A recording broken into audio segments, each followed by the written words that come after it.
Fala comigo, estudante. 1 Coríntios, capítulo 4, e o nosso desafio continua.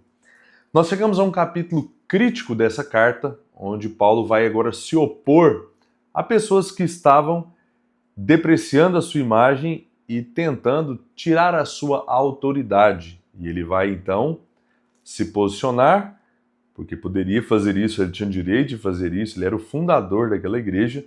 Ele começa dizendo um pouco sobre uma prerrogativa que deve ser a de todo ministro, não só dele, mas todo tipo de pregador, todo tipo de ministro do evangelho deve ser encontrado fiel em todo o seu discurso, em relação à sua ética, ao seu trato com o dinheiro, no geral. Ele fala sobre essa necessidade para se colocar ali como alguém que não se importa com ser verificado, de ser questionado, de ser investigado, porque ele mesmo diz que diante da sua consciência nada o acusava. Existia um grupo de pessoas ali que estavam tentando diminuir o seu poder, tirar a sua autonomia, criticando ele, principalmente por conta das dificuldades que ele enfrentava. Isso vai ficar ainda mais evidente na segunda carta, e ele precisa então se posicionar para manter as coisas sob controle. Primeiramente, ele diz que julgamentos cabem apenas a Deus.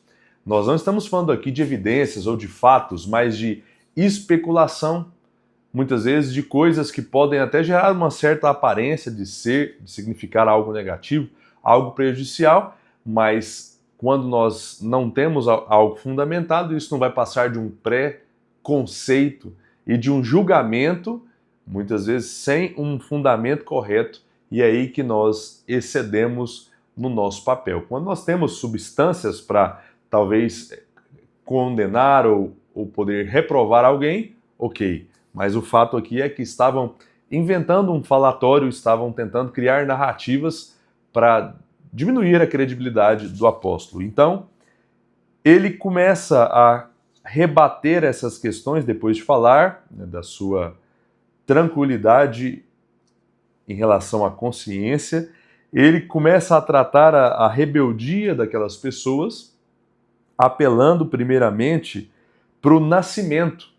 Essa rebeldia, essa rebelião que estava, o início de rebelião que estava nascendo ali, se deu ao distanciamento. Ele ficou um bom tempo sem ir ali até naquela igreja, e as pessoas foram se distanciando, foram esfriando e deixando de ter esse temor, esse respeito pela sua pessoa.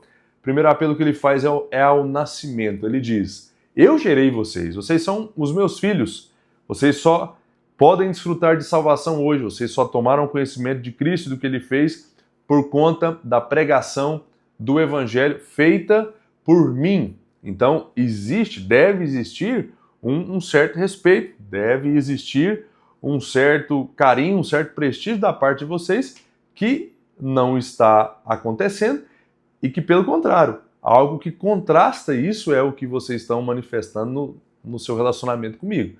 Um relacionamento mais de hostilidade do que de harmonia, de apreço.